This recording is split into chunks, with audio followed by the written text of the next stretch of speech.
Bonjour et bienvenue sur Algomius. J'avais commencé une série de vidéos pour voir comment est-ce qu'on pouvait traiter des cas concrets avec UML. Et j'avais fait une première vidéo sur le diagramme des classes où j'expliquais comment est-ce qu'on pouvait passer d'un énoncé en recherchant toutes les informations et en les plaçant correctement sur le diagramme des classes pour le rendre exploitable. Aujourd'hui, nous allons traiter le diagramme des cas d'utilisation. Nous allons reprendre un petit peu le principe, nous allons donc essayer de voir comment à partir d'un petit énoncé, on peut garder les bons réflexes pour arriver à un diagramme des classes, des cas d'utilisation qui va contenir finalement toutes les informations dont on va avoir besoin pour développer notre solution. Alors on va rester un petit peu dans le monde de la magie, et aujourd'hui on va essayer de montrer comment est-ce qu'on peut gérer une école de magie, comment se passe la différente formation des mages qui rentrent à l'école. Donc ça va être une école de magie qui va être à mi-chemin entre l'université de l'invisible de Terry Pratchett et l'école de Dumbledore dans Harry Potter. Ouais, on va essayer de comprendre un petit peu comment tout ça, ça marche au travers de l'énoncé. On va se poser les bonnes questions et on va monter notre schéma petit à petit en se posant toutes les questions pour arriver finalement à un schéma qui représente correctement ce que j'en avais envie de représenter. Donc, comme d'habitude, le sujet est en description, la réponse est en description aussi. Si vous voulez passer du temps un petit peu à chercher avant de vous lancer, de voir la résolution, n'hésitez pas à vous poser plein de questions et j'espère que vous retrouverez toutes les réponses tout au long de la vidéo. Bon, donc commençons et essayons de voir ce que l'on peut retrouver dans cet énoncé de l'école de magie. Alors voilà le petit texte que vous allez retrouver en descriptif sous la vidéo, qui va vous décrire en fait le fonctionnement de l'école de magie. Parce qu'effectivement, je ne considère pas que nous sommes des professionnels en magie, notamment pas en administration d'une école, et donc naturellement nous allons partir d'un énoncé qui va nous décrire quel est le sujet. Alors je vous propose de passer en revue le sujet qui nous est proposé, et puis cette première lecture, ce que l'on peut essayer de faire déjà, c'est de mettre en lumière les différents acteurs que l'on pourrait rencontrer au niveau de notre diagramme, puisqu'effectivement, vous savez que le diagramme des cas d'utilisation va se tourner autour des acteurs, donc les gens qui vont pouvoir utiliser notre solution, et aussi des cas d'utilisation, donc quelles sont les fonctionnalités que ces différents utilisateurs vont pouvoir utiliser dans notre solution. Donc, commençons la lecture et voyons si nous pouvons identifier quelques acteurs. Donc, l'école de magie, nous dit-on, nous allons modéliser sous forme de diagramme des cas d'utilisation le fonctionnement d'une école de magie. On considère pour l'instant que nous ne savons pas comment fonctionne une école de magie, et donc on espère que le texte va nous en apprendre un petit peu plus. Alors, l'école de magie est tout d'abord un bâtiment où se côtoient des personnes qui ont fait le choix de dédier leur vie à la magie. Ok. Si vous ne connaissez rien à la magie, ce que nous supposons, vous pourriez facilement penser que tous les mages se valent, mais c'est faux. Il y a bien une hiérarchie dans cette organisation. Ok, sous-entendu que cette hiérarchie, il va peut-être falloir la représenter dans notre diagramme. En rentrant à l'école, les étudiants deviennent des mages. Ok, donc on a des acteurs qui sont déjà, on va essayer de mettre ça en lumière, on a des étudiants et on se retrouve aussi avec des mages. Alors peut-être que ça va être la même chose, effectivement, les étudiants qui rentrent directement à l'école sont des mages, on va voir plus tard si est-ce que ça va donner lieu à deux acteurs différents ou est-ce que c'est finalement le même acteur. Donc les premières années sont consacrées à l'apprentissage des sortilèges. Apprendre un sortilège nécessite de descendre à la bibliothèque pour trouver un livre à étudier. Ok, donc ça fait partie du principe d'apprentissage. Les sortilèges peuvent être offensifs, donc c'est-à-dire qu'ils peuvent causer des dégâts. Ça peut être une boule de feu, un éclair de givre, donc c'est quelque chose, un sort qui va causer des dégâts. Ou alors défensifs, comme par exemple c'est un sort de protection. Les mages, c'est pas normalement les gens les plus physiques au monde, donc effectivement ils se protègent souvent avec des sorts, pour pas prendre des coups. Donc pour s'entraîner avec un sort offensif, le mage doit tout d'abord réserver une cible auprès du concierge. Ah, donc là on a le concierge de l'école, qui est visiblement un nouvel acteur qui appartient à mon organisation. On va pour l'instant le mettre en lumière, et puis on va voir plus tard un petit peu comment est-ce qu'on va pouvoir l'utiliser. Alors, l'étudiant doit naturellement nettoyer la pièce après les tentatives pour faire disparaître les traces de brûlure, par exemple. Effectivement, si c'est entraîné à lancer des boules de feu, il se peut en fait que la pièce sente un peu le roussi, et donc c'est le devoir de l'étudiant de finalement ranger la pièce après avoir fait ses essais. Enfin, si le sort offensif est allé au-delà de ses espérances en termes de puissance, le mage devra contacter l'architecte de la ville pour reconstruire le bâtiment qu'il aura détruit. Effectivement, si jamais il lance un sort offensif qui a vraiment détruit une partie du bâtiment, eh bien il sera de sa responsabilité de contacter lui-même l'architecte pour planifier la reconstruction du bâtiment.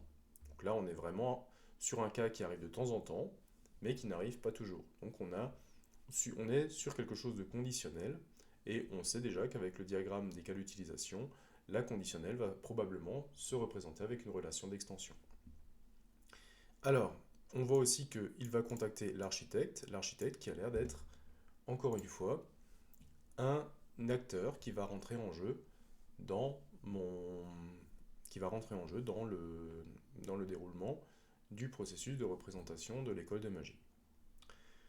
Alors, ensuite, les mages qui survivront à leur incantation et à celle de leurs congénères, puisque naturellement, le mage peut lancer des sorts lui-même, mais comme tous les mages sont regroupés dans la même école, eh bien tout le monde peut lancer des sorts, donc ça devient aussi une question de survie.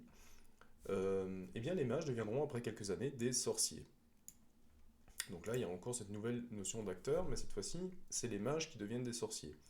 Donc on va voir quelle est la particularité des sorciers, et de savoir quelle est la particularité des sorciers, ça va nous aider finalement à savoir comment représenter tout ça dans un diagramme. Donc ils pourront alors invoquer des démons majeurs, et en plus de continuer à apprendre des sortilèges. D'accord, donc ils ont l'air de faire la même chose que les mages, par contre ils ont le droit d'invoquer maintenant des démons majeurs. D'accord. Donc cette invocation va demander au sorcier de choisir un élément pour le démon. Donc on aura soit un démon de feu, soit un démon de glace, soit un démon de poison. Donc ça va faire partie du processus d'invocation. Naturellement, si un sorcier ne se sent pas à la hauteur, il a la possibilité de demander de l'aide à d'autres sorciers pour mener à bien son invocation. Donc là, encore une fois, on est sur quelque chose d'assez conditionnel. Si le sorcier ne se sent pas à la hauteur, il peut demander, il n'est pas obligé, il peut très bien se sentir à la hauteur, et le faire tout seul. Donc là aussi, on a de nouveau cette notion de condition, qui a lieu si on est dans une telle condition, qui n'a pas lieu si on est dans une autre condition. Donc ça, on va aussi voir comment est-ce que ça se représente dans notre diagramme. Il est interdit toutefois de faire participer des mages à une telle invocation. Donc sous-entendu, il est interdit d'utiliser des étudiants débutants pour invoquer un sort aussi dangereux. On ne peut quand même pas faire tout et n'importe quoi avec des étudiants débutants, il y a quand même des règles au niveau de l'école.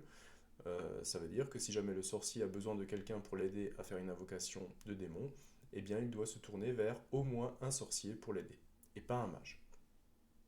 D'accord. Donc enfin, un sorcier assidu peut obtenir le grade d'archimage. Ah, donc là on a encore un grade, qui est le grade d'archimage. Donc c'est une distinction qui est prisée, qui attise la convoitise des autres magiciens, et sous-entendu, si elle attise la convoitise et la jalousie, et qu'on est dans une école où tout le monde sait se servir de la magie, notamment offensive, je vous laisse imaginer la durée de vie d'un archimage. Les archimages s'occupent de la partie administrative de l'école, de l'école de magie, et en plus de continuer à se perfectionner dans l'art de la magie. C'est-à-dire qu'ils continuent notamment à s'entraîner à apprendre des nouveaux sortilèges comme les mages, et ils continuent à s'entraîner à invoquer des démons majeurs comme les sorciers. Mais en plus, ils ont des tâches administratives. Donc là, en décrivant un petit peu le problème, on se rend compte en fait qu'il y a une certaine hiérarchie qui s'installe, et qu'il y a une espèce de hiérarchie d'accès à certaines fonctionnalités aussi. Bon, on va voir comment ensuite on regroupera ça au sein du diagramme des cas d'utilisation. Donc, ils s'occupent de la partie administrative, ça on l'a vu, ils ont la possibilité de convoquer une assemblée des mages, donc ça c'est quelque chose qui n'est possible que pour les archimages, ils peuvent convoquer d'autres mages. Donc lors de cette assemblée, les archimages communiquent sur les changements de hiérarchie, je vous l'ai dit, puisque mage c'est pas vraiment un boulot très stable, à partir du moment où vous devenez archimage, en fait, votre poste est convoité, il est possible d'avoir votre poste seulement si vous disparaissez, et comme tout le monde est capable de maîtriser des sorts offensifs, des archimages en fait peuvent disparaître assez facilement. Donc lors de cette assemblée, les archimages communiquent les changements de hiérarchie, et en profitent pour faire l'appel, pour voir en fait quels sont, ça leur permet facilement de savoir quels sont les mages qui n'ont pas encore pris feu, ou qui n'ont pas implosé suite à des essais pendant leurs apprentissages. Alors il est aussi possible, lorsqu'on est archimage, lors d'une assemblée, de bannir un mage, un sorcier ou un archimage qui aurait œuvré contre les intérêts de l'école. Alors l'école de magie ayant toujours besoin d'argent, pour réparer les bâtiments endommagés, les archimages sont également responsables des demandes de subventions aux patriciens. Donc patricien, c'est un terme que j'ai emprunté aux annales de Disque Monde de Terry Pratchett. Le praticien est celui qui dirige la ville d'Ankh-Morpork. Donc là, je me suis placé un petit peu dans ce domaine-là. Donc il va demander aux patriciens de la ville des demandes de subvention. Et l'usage veut qu'une lettre de subvention soit manuscrite et écrite à l'encre octarine, qui est la 8e couleur qui sort du spectre. Ok, donc pour l'instant... Ah, j'ai failli oublier le patricien qui vient de passer là, qui est également un acteur. Donc en fait, on se retrouve déjà dans notre première lecture du texte avec des acteurs qui ont été mis en lumière et que l'on va utiliser. Bon, alors ce que je vous propose maintenant pour représenter notre diagramme, on va utiliser StarUML. Donc j'ai utilisé un StarUML complètement vide. Quand vous ouvrez StarUML, en fait, vous vous rendez compte que le premier modèle qui est créé dans StarUML est un modèle de diagramme des classes. Vous le voyez en bas à gauche, vous êtes sur la toolbox du diagramme des classes. Alors nous, c'est pas... Alors pourquoi on écrit toujours un diagramme des classes? Parce que peu importe l'analyse que vous faites, il y a toujours au moins un diagramme des classes.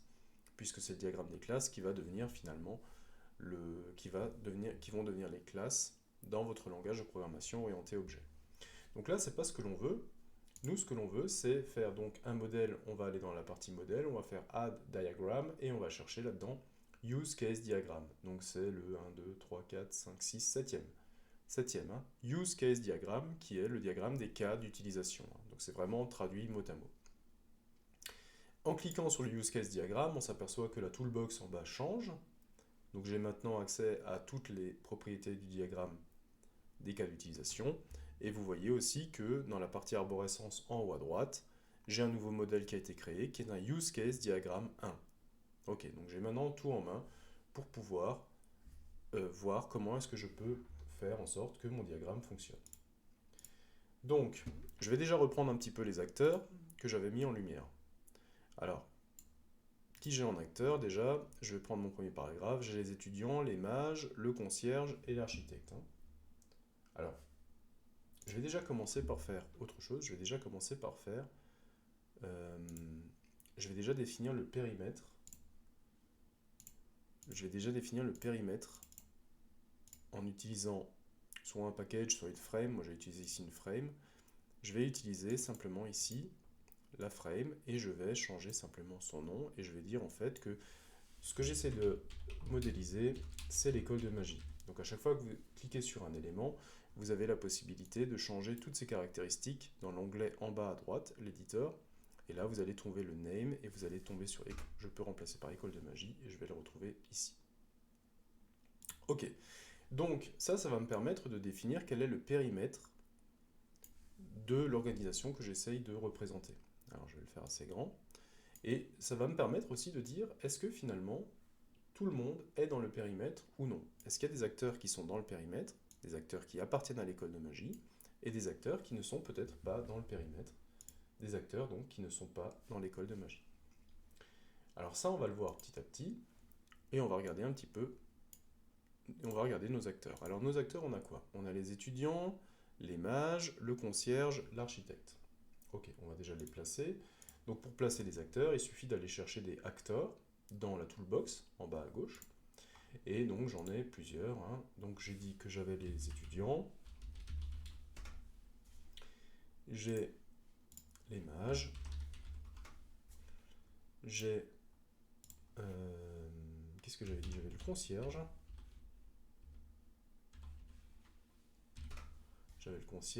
J'avais également l'architecte. Ok. Je crois que c'est tout pour le premier paragraphe. On va essayer de voir. Le concierge, l'architecte. Et qu'est-ce qui me manque encore? Il me manque le sorcier, l'archimage et le patricien. Voilà. Donc il me manque sorcier, archimage, patricien. Ok. Bon. Alors là-dedans, déjà, on peut se rendre compte qu'il y a des gens qui font partie de l'école de magie. Donc l'étudiant en fait partie, le mage en fait partie, le concierge en fait partie, l'architecte n'en fait pas partie, c'est l'architecte de la ville, c'est pas l'architecte de l'école de magie. Le sorcier en fait partie, le patricien non, c'est celui qui dirige la ville, et l'archimage en fait partie. Donc déjà, cette notion de périmètre va déjà nous permettre d'isoler quels sont les acteurs qui sont internes à l'organisation et les acteurs qui sont externes à l'organisation. Très bien. Donc maintenant, on va s'intéresser déjà, on va utiliser paragraphe par paragraphe et on va essayer de comprendre comment ces acteurs interagissent dans l'école de magie et quelles sont les tâches auxquelles ils ont accès. Alors on va continuer, on va reprendre notre petit texte et on va s'intéresser déjà aux mages. Alors l'école L'école de magie, si je prends le premier paragraphe, le choix de la vie des magies, ça c'est une introduction, donc il n'y a pas d'information dedans. Il n'y a pas d'information dedans, si ce n'est qu'il y a une hiérarchie entre les différentes classes de mages. Donc on va essayer de voir si cette hiérarchie, on va pouvoir la mettre en place. Donc en rentrant à l'école, les étudiants deviennent en fait des mages.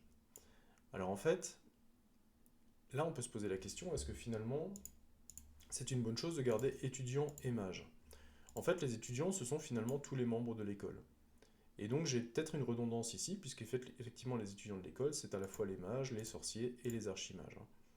Donc finalement, j'ai pas vraiment d'étudiants, puisque en termes de rôle, en fait, à partir du moment où l'étudiant rentre à l'école, il devient un mage. Donc l'étudiant et le mage, en fait, font complètement doublon. Donc je vais me séparer de l'étudiant, et je vais considérer que le mage est un étudiant débutant, donc qui vient de rentrer à l'école. Alors, les premières années sont consacrées à l'apprentissage des sortilèges. Ok, donc il a la possibilité déjà d'apprendre un sortilège.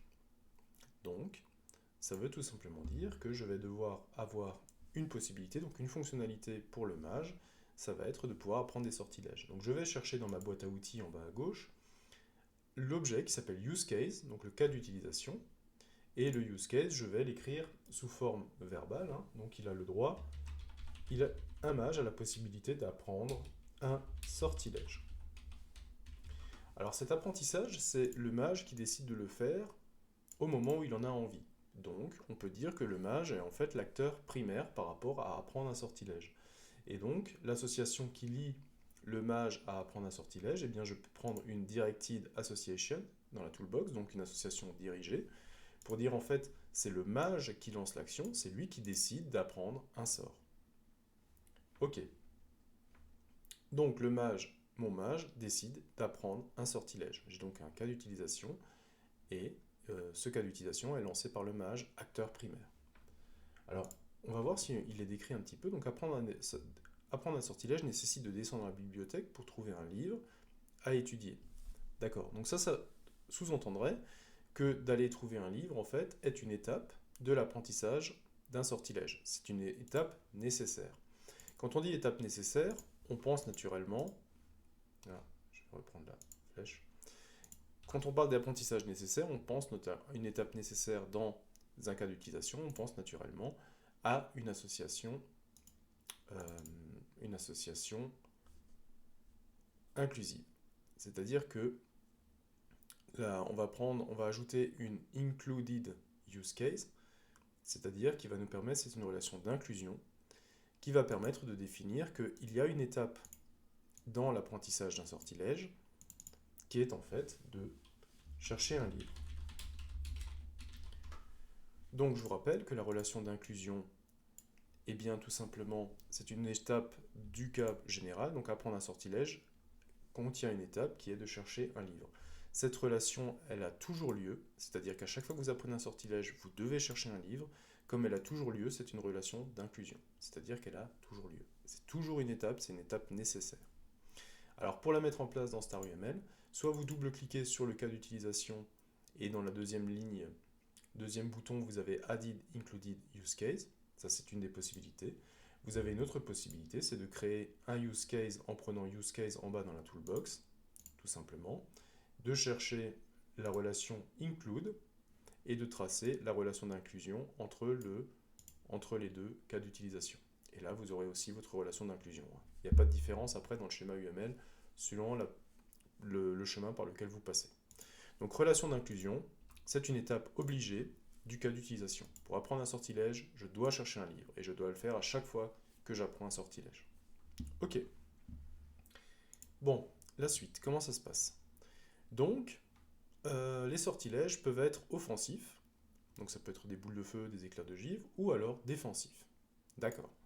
Donc ça voudrait dire qu'il y a deux styles de sorts que je peux apprendre, soit je peux apprendre un sortilège offensif, soit je peux apprendre un sortilège défensif.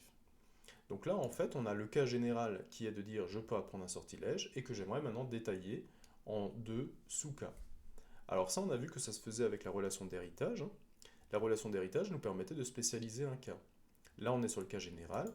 On aimerait donc, en fait, en double-cliquant dessus, je ne sais pas si je peux le faire, Non, j'ai pas la relation de... Non, je peux ajouter l'acteur, c'est pas grave. Donc j'ai deux cas qui sont apprendre un sortilège offensif, et j'ai un autre cas qui est d'apprendre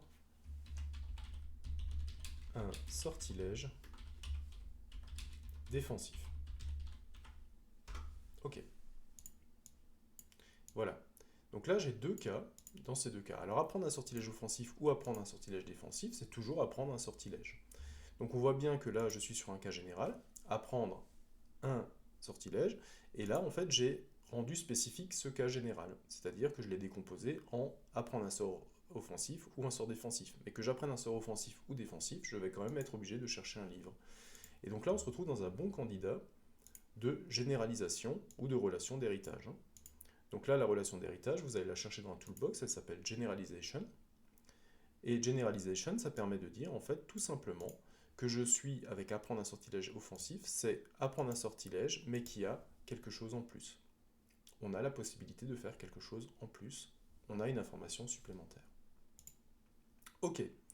Donc là, apprendre mon sortilège, je l'ai spécifié en deux catégories. Apprendre un sort offensif, apprendre un sort défensif. Et on va voir que dans la suite de mon énoncé, ça va m'aider, parce qu'en fait, ces deux sorts ne vont pas être appris de la même façon.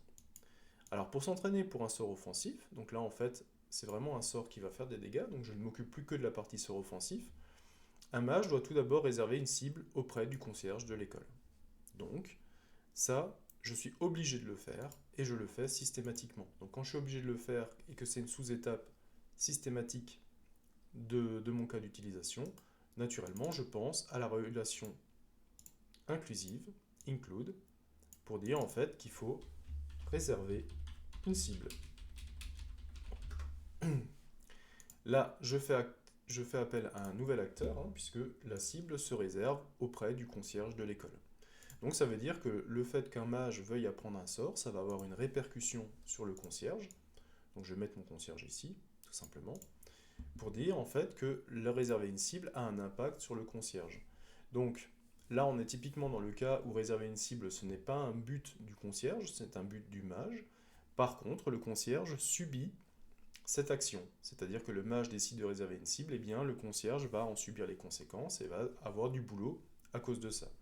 Et donc, je peux de nouveau prendre mon association dirigée ou orientée, Directed Association.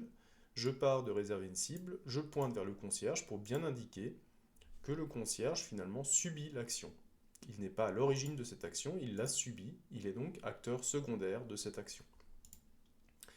Ok, est-ce qu'il y a autre chose à voir là-dedans? Alors, il doit naturellement nettoyer la pièce après les tentatives pour nettoyer les murs, si jamais il a fait des brûlures sur les murs avec ses boules de feu. Alors, je vais juste faire un petit peu de place. Et donc, j'ai besoin encore d'une... Cette fois-ci, comme il doit le faire aussi, c'est aussi une étape nécessaire quand on apprend un sort offensif, ça va être de nettoyer la pièce, et donc je vais encore avoir une relation ici d'inclusion.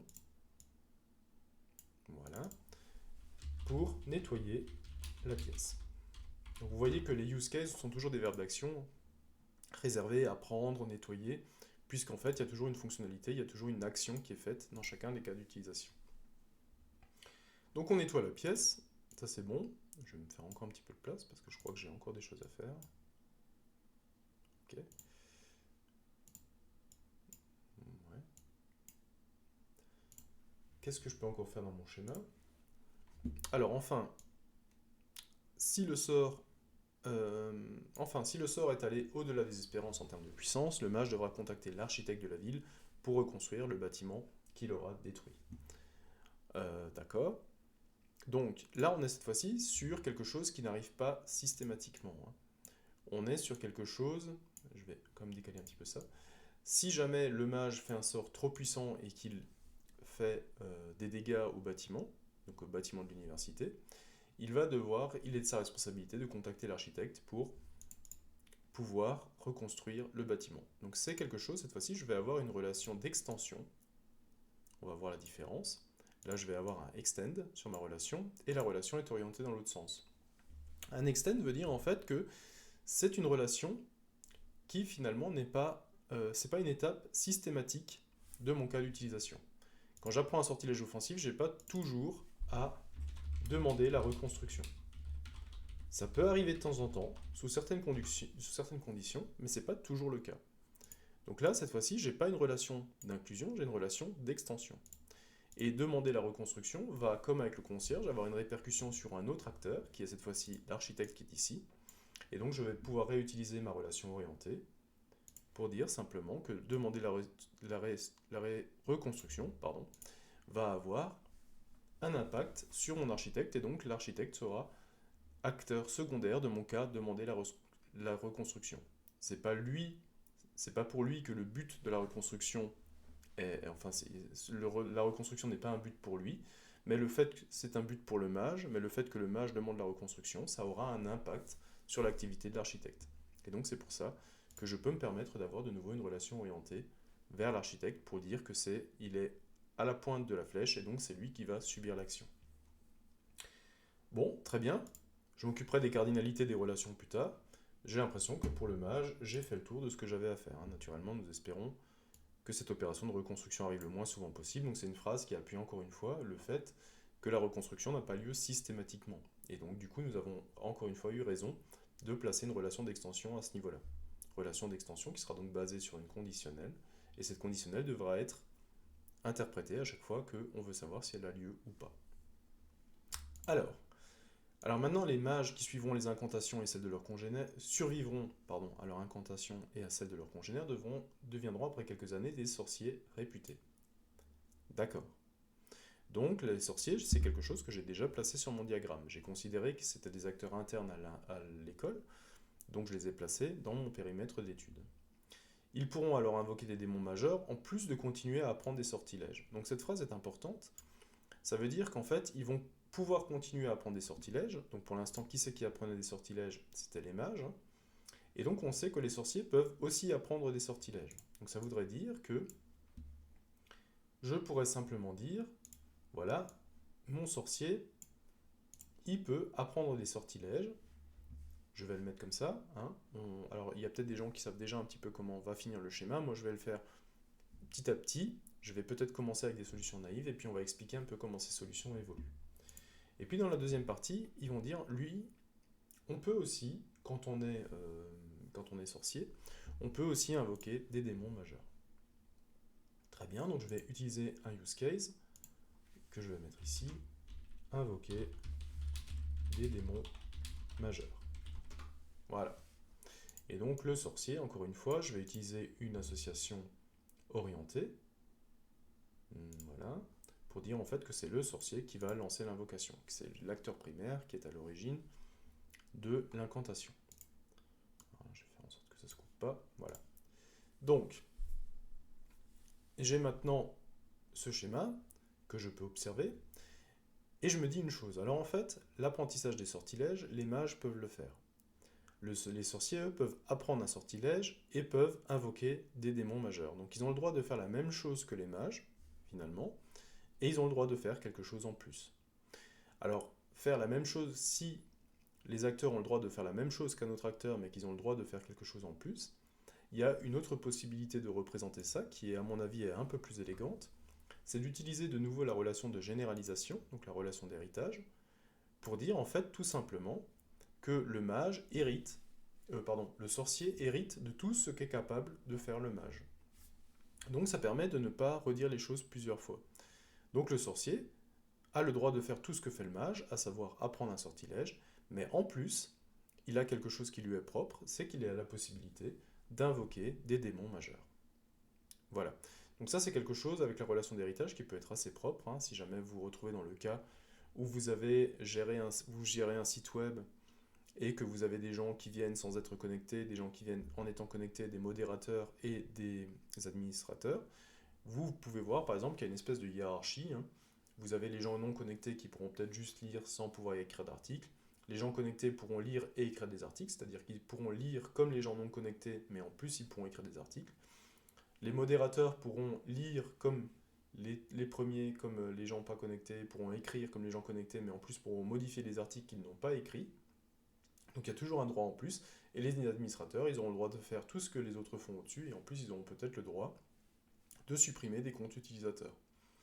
Donc la bonne solution de dire que tout ce que l'autre acteur peut faire, je peux le faire aussi, mais j'ai des choses en plus, à chaque fois ça va donner une relation d'héritage, une relation de hiérarchie. Donc là vraiment le sorcier hérite de toutes les compétences du mage, et en plus il a la possibilité d'invoquer des démons majeurs. Alors comment est-ce que ça marche cette invocation de démons majeurs? Est-ce qu'on nous en dit un peu plus? Alors cette invocation va demander au sorcier de choisir un élément pour qualifier son démon. Ok, donc ça a l'air d'être une démarche systématique, une étape de l'invocation. Donc si c'est une étape systématique, on va se retrouver de nouveau dans le cas où on est sur une relation d'inclusion et où on va dire par exemple, on va faire un choix de l'élément. Voilà, tout simplement. Alors, on aurait pu faire le choix aussi de dire, de décomposer l'invocation des démons majeurs. On aurait pu faire spécifier la classe en disant invoquer un démon majeur de feu, invoquer un démon majeur de glace, invoquer un démon majeur de poison, avec des relations d'héritage. Le problème, c'est quand vous faites ça, c'est qu'à chaque nouvel élément que vous voulez intégrer dans votre schéma, vous êtes obligé de spécifier un cas en plus. Donc les deux sont valables, hein, mais normalement on utilise vraiment la relation d'héritage uniquement quand vous savez que vous avez un cas fini de classe spécifique. Donc là, moi j'ai fait le choix de le représenter avec l'inclusion. Ça ne va pas poser de problème, hein, si vous l'avez représenté avec, avec une hiérarchie, avec une classe d'héritage.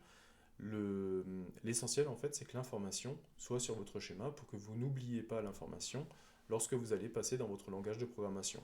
Vous pourrez alors vous en servir comme checklist, prendre votre schéma et rayer systématiquement, dire bah, ça je l'ai géré, ça je l'ai géré, ça je l'ai géré, et si tout est rayé sur votre schéma, c'est que vous avez finalement mis en place tous les éléments auxquels vous aviez pensé.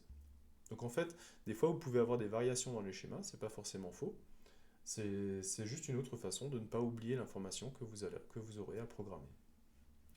Bon, donc effectivement, je choisis, je fais, alors j'ai dit que j'allais mettre des verbes, alors je vais m'y tenir, hein. Alors choisir de l'élément, ça ne veut rien dire, on va choisir l'élément, voilà, qui est une relation d'inclusion, puisque c'est une étape obligatoire lorsque je veux invoquer un démon. Ok, bon, alors naturellement, si un sorcier ne se sent pas à la hauteur, il a la possibilité de demander de l'aide à d'autres sorciers pour mener à bien son invocation.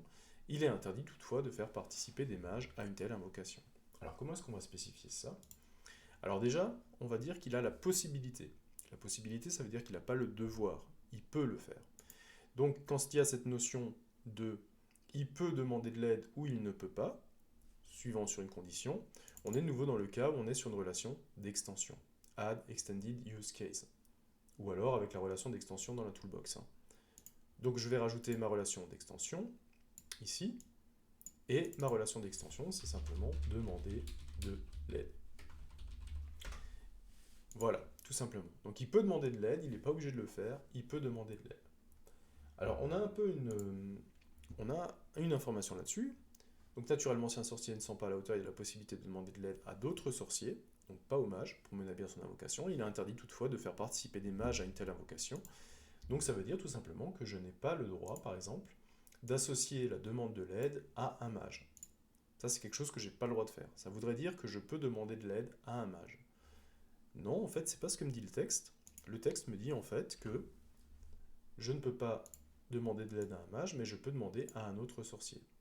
Et donc, en fait, je fais pointer la demande de l'aide qui est initiée par le premier sorcier, va avoir des répercussions sur d'autres sorciers. Et donc, vous voyez que le sorcier est à la fois ici, il est à la fois acteur primaire dans l'invocation des démons majeurs, mais il peut aussi devenir acteur secondaire si un autre sorcier vient le chercher pour l'aider à invoquer un démon. Et donc là, il sera considéré comme acteur secondaire parce que c'est lui qui vient donner un coup de main. Lui n'a pas forcément demandé grand-chose, c'est pas ça qu'il avait prévu de faire cet après-midi-là. Mais comme son collègue a besoin d'aide, en fait, il va quand même subir les conséquences de l'invocation et il va venir prêter main forte à son collègue. Ok, donc on peut voir qu'un acteur, c'est quelque chose qu'on n'avait pas encore vu jusqu'à maintenant, peut être à la fois acteur primaire et acteur secondaire sur le même schéma. D'accord, parce que c'est des tâches différentes. Il est acteur primaire sur l'invocation, il est acteur secondaire lorsqu'on demande de l'aide. Ok, est-ce qu'on a tout là-dedans? Je pense qu'on a tout. Ouais, On va encore relire le texte, mais je pense qu'on a tout. Ok. Enfin, on va passer à la dernière partie du texte, et on se rend compte que quand un sorcier assidu peut prendre le grade d'archimage, donc archimage c'est déjà quelque chose qu'on a mis dans notre schéma, distinction prisée qui attise la convoitise des autres mages, donc ça, pour l'instant, c'est juste de la mise en situation, on n'a pas grand chose à mettre dans le schéma dedans. Donc les archimages s'occupent de la partie administrative de l'école de magie, en plus de continuer à se perfectionner dans l'art de la magie. Ok, alors qu'est-ce que ça veut dire? Ça veut dire que comme les sorciers étaient des mages qui pouvaient faire quelque chose en plus, les archimages ont le droit de continuer à apprendre des sorts et ont le droit de continuer à apprendre à invoquer des démons majeurs, mais en plus ils ont des tâches administratives. Quand vous êtes dans ce cas-là, dans notre schéma, tout simplement ça veut dire qu'un archimage peut faire tout ce que fait un sorcier, mais qu'en plus il a des tâches administratives qui lui tombent dessus. Donc ça veut dire que je veux, si un archimage, je pourrais tout simplement dire que je veux, si je prenais une association dirigée, il doit pouvoir invoquer des démons et il doit pouvoir apprendre des sorts. Seulement, on a vu tout à l'heure que ce qui est un petit peu plus élégant à mettre en place dans le schéma, c'est que si jamais il a exactement les mêmes droits que le sorcier, bah, tout simplement, on va dire qu'il hérite des droits du sorcier. Et ça se fait avec une relation de généralisation, une relation d'héritage. Et donc avec cette relation d'héritage, on sait déjà que l'archimage a les mêmes droits que le sorcier, donc invoquer des démons, et comme le sorcier avait déjà les mêmes droits que le mage, et bien l'archimage, par transition, récupère les droits du mage, et donc il peut aussi apprendre un sortilège. Donc en ne faisant que ce lien-là, on donne déjà accès à l'archimage à tout ce que nous avons créé en haut. D'accord. Donc est-ce qu'on en sait un petit peu plus sur les tâches administratives? Ils ont la possibilité de convoquer une assemblée de mages. Ok. Donc ça, c'est une possibilité qu'ils ont. Donc ils ont un cas d'utilisation qui permet de convoquer une association. Une assemblée, une association, une assemblée. Ok, donc c'est l'archimage qui convoque. Donc il est acteur primaire de la convocation. Donc je peux utiliser de nouveau une association dirigée pour convoquer une assemblée. Ok, ça marche. Donc qu'est-ce qui est fait au niveau de cette assemblée? Est-ce qu'on en apprend un peu plus? Lors de cette assemblée, les archimages communiquent sur les changements de hiérarchie et en profitent pour faire l'appel. Bon, très bien, donc ça a l'air d'être des tâches régulières qui sont faites à chacune des assemblées. Donc c'est des étapes qui composent l'assemblée. Donc comme ce sont des étapes obligatoires de l'assemblée, ça va de nouveau donner lieu à des relations inclusives. Donc ils ont le droit de... Alors ils font l'appel et ils communiquent sur les changements de hiérarchie. Comme effectivement ils travaillent toujours avec des sorts assez dangereux. Donc communiquer sur les changements de hiérarchie, c'est aussi une relation d'inclusion que l'on va mettre ici. Voilà, et on communique sur la hiérarchie. Je ne vais pas mettre des choses trop longues. Donc on communique sur la hiérarchie, on fait l'appel, ça je vais mettre ça là. Voilà. Donc ça c'est deux tâches qui sont des inclusions, puisque ce sont des étapes obligées, obligatoires, lorsque l'on convoque une assemblée. Alors est-ce qu'il y a encore d'autres tâches là-dedans? Cela leur permet facilement de savoir quels sont les mages qui n'ont pas succombé à leurs propres expériences. Ok, ça fait encore partie de l'appel, c'est pas quelque chose de plus détaillé. Il est aussi possible lors d'une assemblée de bannir un mage, un sorcier ou un archimage qui aurait œuvré contre les intérêts de l'école. Ok. Donc là, il est possible, c'est-à-dire que vous bannissez pas systématiquement un mage à chacune des assemblées. Donc, on va, cette fois-ci, comme c'est possible mais que c'est pas obligatoire, que c'est une étape basée sur une conditionnelle, on va, cette fois-ci, utiliser une relation d'extension. Une relation qui va devoir être finalement valorisée à chaque fois qu'une assemblée est prévue. Donc on se retrouve avec la possibilité de bannir. Alors, là, qui peut-on bannir, d'après notre texte? Il est aussi possible lors d'une assemblée de bannir un mage, un sorcier, un archimage qui aurait œuvré contre les intérêts de l'école. D'accord. Donc ça veut dire quoi? Ça veut dire que celui qui va subir le bannissement, donc celui qui va être acteur secondaire du bannissement, peut être, si j'en comprends bien, un mage, peut-être un sorcier, ou peut-être un archimage. Ça, c'est ce que veut dire le texte. Bon, là, en fait, on a rajouté des informations un peu en trop. Parce que cette relation d'héritage qui est entre le mage et le sorcier, elle veut simplement dire que le sorcier, en fait, bénéficie de toutes les informations et de toutes les procédures que l'on peut avoir sur le mage. Donc si je peux bannir un mage, et que le sorcier hérite de tout ce qu'il est possible de faire avec un mage, en fait, eh bien, il hérite déjà de cette possibilité d'être banni. Donc en fait, ce lien est en trop. L'archimage, lui, il bénéficie de tout ce qu'il est possible de faire à un sorcier. Et comme il est déjà possible de bannir un sorcier, puisqu'il est possible de bannir un mage, par la relation d'héritage, en fait, on se rend compte qu'il est déjà possible de bannir un mage. Donc en fait, cette relation est en trop aussi. Puisque on peut bannir un mage et que le sorcier et l'archimage héritent du mage, eh bien ils héritent aussi de la possibilité d'être bannis au travers de la relation d'héritage. Voilà, tout simplement. Ce qui simplifie un petit peu notre schéma et qui le laisse compréhensible. Très bien.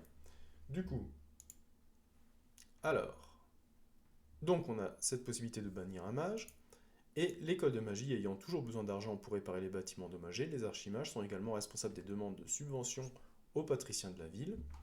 D'accord? Donc ça veut dire que là, on va avoir la possibilité pour un archimage de demander une subvention. Voilà. Donc qui est à l'origine de la demande de subvention? C'est l'archimage. Donc on a bien une relation dirigée de l'archimage vers la demande de subvention. Et qui va subir cette demande de subvention?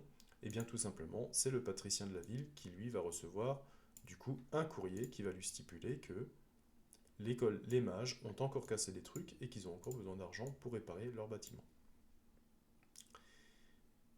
Je vais organiser ça un petit peu différemment. Voilà. Voilà. Je vais jeter un coup d'œil pour voir si ma caméra... Ok. N'est pas sur le schéma. D'accord. Donc là, voilà, vous vous rendez compte que maintenant, le patricien subit la demande de subvention. Hein. Donc lui, c'était pas son but dans la journée de donner une subvention, mais puisque l'archimage est à l'origine d'une demande de subvention, lui va l'examiner et y répondre favorablement ou non, selon ce qu'il estime. Alors dernière chose, hein, l'usage veut qu'une lettre de subvention soit manuscrite et écrite à l'encre octarine. Tout simplement, vous avez la possibilité, en double-cliquant sur la relation, de dire en fait que tout simplement, vous pouvez transiter votre lettre manuscrite. Voilà, la lettre manuscrite écrite à l'encre octarine, tout simplement, vers le praticien. Ok, bah je pense qu'on a toutes les relations qui sont mises en place. La dernière chose qui nous manque du coup, ce sont les cardinalités sur les différentes relations. On va faire ça, je vais juste par contre enlever ma tête. Voilà, en bas, puisqu'on va se servir de l'encart en bas à droite, justement, pour spécifier toutes les cardinalités que l'on va mettre en place. Alors, les cardinalités, en fait, on va simplement se poser des questions de la relation qui se trouve entre les acteurs et les cas d'utilisation. Je vous rappelle qu'il n'y a pas de cardinalité sur les relations d'inclusion, d'extension ou sur les relations d'héritage. C'est uniquement sur les associations et associations orientées. Bon.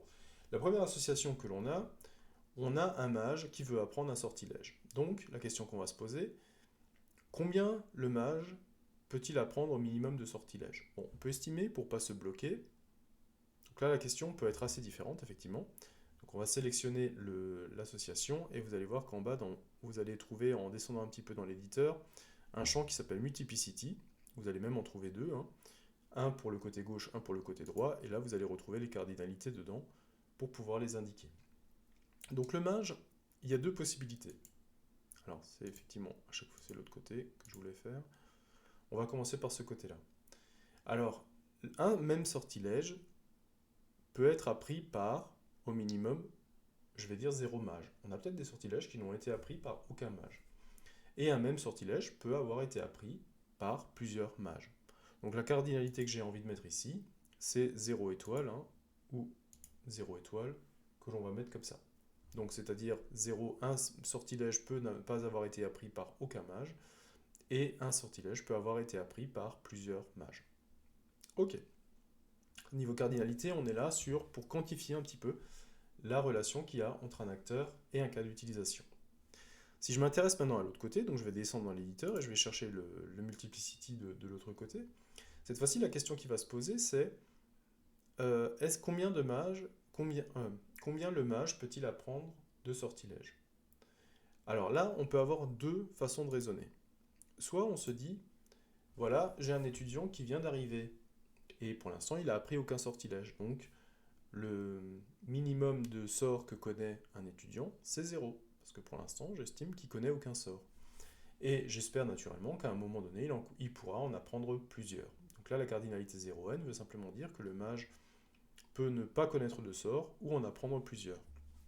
On aurait la possibilité de dire aussi, je ne considère pas un étudiant comme étant un mage s'il ne connaît pas au moins un sort. Et le fait de mettre la cardinalité 1 étoile ici va imposer que pour être mage, en fait, il faut que la personne connaisse au moins un sort. Donc un mage est quelqu'un qui connaît au moins un sort et potentiellement plusieurs. Voilà un petit peu comment est-ce qu'on va gérer cette histoire de cardinalité. Ok, donc pour l'association suivante, on va s'occuper de celle qui demande de réserver une cible au concierge. Donc là aussi, vous pouvez sélectionner l'association et vous avez la partie éditeur en bas à droite qui va vous donner tout de suite accès au champ Multiplicity. Donc réserver une cible, comment est-ce qu'on peut faire ça? Donc on va simplement dire que la réservation d'une cible, elle est toujours faite par un et un seul concierge. C'est toujours le même concierge qui va s'occuper de la cible. Donc, alors je sais pas, je vais le faire en sorte que ce soit un peu plus grand, voilà. Donc réserver une cible est toujours fait par un et un seul concierge. Ok. Et le concierge, lui, eh bien, il peut réserver, je vais faire en sorte qu'il puisse réserver, alors le multiplicity peut réserver 0 ou n cibles. Je vais plutôt l'écrire comme ça. Je pense que c'est ce qu'il y a de mieux. Donc, tout simplement, ma réservation de cible se fait toujours par un et un seul concierge. Le concierge, lui, peut réserver 0 ou plusieurs cibles. Voilà un petit peu comment on lit les cardinalités. Alors, qu'est-ce qu'il me reste encore comme association? Il m'en reste encore quelques-unes. Il me reste celle-là, par exemple. Pour dire, voilà, demander la reconstruction. Donc la demande de reconstruction est toujours demandée, c'est un peu le même cas qu'avec le concierge, elle est toujours demandée à un et un seul architecte. Ouais, donc forcément, c'est pas celui-là. C'est celui de l'autre côté. Donc, la demande de reconstruction est toujours demandée à un et un seul architecte, et un architecte peut naturellement s'occuper de... Alors, je n'ai pas repris là. Peut s'occuper naturellement de reconstruire aucun bâtiment ou alors plusieurs. Donc on est sur la même cardinalité finalement qu'avec le concierge. Ok, là aussi c'est pareil, on est sur 0n. On peut aussi se dire peut-être qu'on contacte que l'architecte devient notre architecte de l'école seulement s'il a déjà fait une reconstruction et donc on serait sur 1 étoile. Encore une fois, ça amène peut-être une restriction un petit peu qui va peut-être nous embêter un petit peu. Qu'est-ce qu'il nous reste encore comme association? Il nous reste celle-là, qui permet à un sorcier d'invoquer des démons majeurs. Donc là, c'est exactement le même principe que pour les mages, que pour apprendre des sortilèges. Un sorcier peut... Alors, je vais voir toujours dans quel sens il va me le mettre. Il va mettre du 0n. Alors, un démon majeur peut ne pas avoir été invoqué par un sorcier ou il peut être invoqué par plusieurs sorciers. Il a pu être invoqué par plusieurs sorciers. Et le sorcier, lui, peut ne pas avoir invoqué de démons majeurs et il peut en avoir invoqué plusieurs. C'est pour ça qu'on retrouve de nouveau le 0 étoile ici. Donc un sorcier peut avoir invoqué 0 démon ou plusieurs. Un démon peut avoir été invoqué par aucun sorcier ou plusieurs. Voilà. Donc il peut demander de l'aide à ce niveau-là. Donc à partir du moment où il demande de l'aide, eh bien, pareil, il peut demander de l'aide à... Alors ici, on va estimer que s'il demande de l'aide, il demande de l'aide à au moins un sorcier. Donc c'est pour ça qu'on va avoir le 1 étoile. La demande de l'aide concerne au moins un sorcier ou alors plusieurs, hein. Il peut demander à 5-6 sorciers si vraiment son invocation de démon majeur est quelque chose de très demande énormément de puissance, il peut demander à plusieurs sorciers de venir l'aider. Et le sorcier, lui, en contrepartie, peut ne jamais avoir aidé, il peut ne jamais avoir aidé d'autres mages, ou alors il peut avoir aidé plusieurs mages. Et donc on va de nouveau se retrouver avec du 0 étoile. Il peut n'avoir aidé aucun mage, ou alors il peut avoir aidé plusieurs mages. Ok, on avance tout doucement. Qu'est-ce qu'il nous reste encore? Alors, la question de l'assemblée, eh bien l'assemblée est toujours convoquée par un et un seul archimage, hein. Chaque assemblée est convoquée par un et un seul archimage. Je vais un peu les mettre comme ça. Et l'archimage, lui, de son côté, peut convoquer plusieurs assemblées. Donc on va de nouveau se retrouver sur du 0n. L'archimage peut demander plusieurs subventions. Donc là, on est toujours sur du 0n. Et une demande de subvention émane toujours d'un et un seul archimage. Et donc on se retrouve de nouveau avec 1 de ce côté. Je vais un petit peu plus vite sur les dernières, puisque vous avez maintenant compris les problèmes de cardinalité. J'ai encore la demande de subvention d'un lettre manuscrite. Eh bien, en fait, la demande de subvention part toujours chez le patricien, donc elle va toujours... Alors, c'est l'autre côté.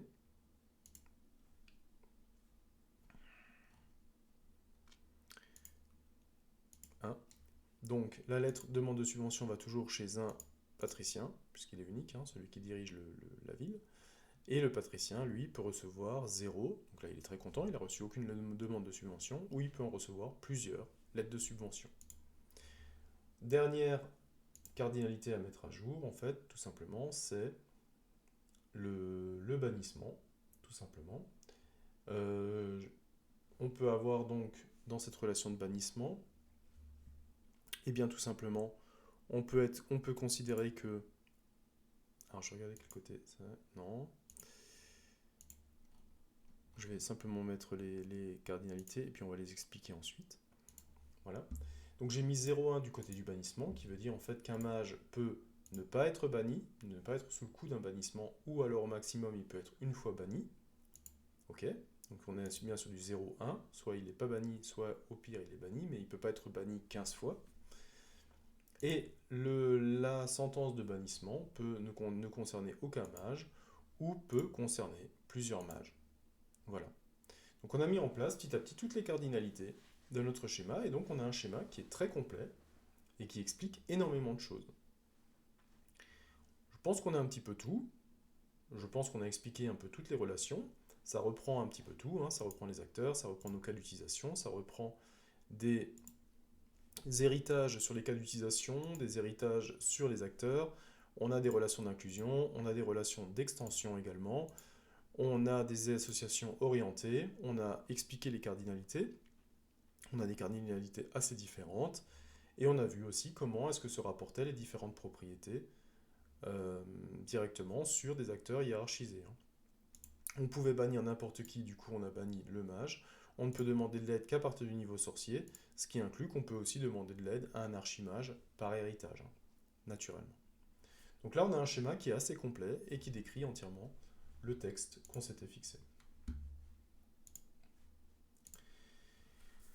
Donc, un schéma complet qui nous explique de nouveau comment mettre en place toutes les différentes informations que l'on a trouvées dans le texte. On a vu aussi comment utiliser StarUML pour mettre en place toutes nos relations, toutes les cardinalités, les acteurs. On a vu comment utiliser la toolbox, on a vu comment utiliser l'éditeur de propriétés également. Et on a regardé un petit peu l'arborescence aussi. On a vu qu'on avait plusieurs schémas qui pouvaient se mettre dans le même document StarUML. Et donc vous avez la possibilité d'avoir toute votre analyse, tous les différents diagrammes qui se retrouvent en fait dans le même fichier, et c'est ce fichier que vous pourrez échanger, et ce fichier servira donc de communication dans l'équipe avant de vous lancer dans la programmation de votre solution. Et c'est au moment où vous serez tous, où tout le monde sera d'accord sur les schémas en fait, que vous saurez que toute l'équipe va dans la même direction, et qu'il n'y aura donc plus de problème d'incompréhension au niveau du développement que vous avez à faire. Donc cette série de vidéos va continuer, et on va encore voir des exemples pratiques des autres schémas, donc diagramme de séquence, diagramme d'état, diagramme d'activité, ce genre de choses. On va les voir aussi concrètement, aussi illustrés avec StarUML, pour que vous ayez toutes les cartes en main, vous avez toutes les connaissances sur les schémas et vous avez aussi toutes les connaissances sur l'utilisation du logiciel StarUML pour pouvoir représenter vos diagrammes.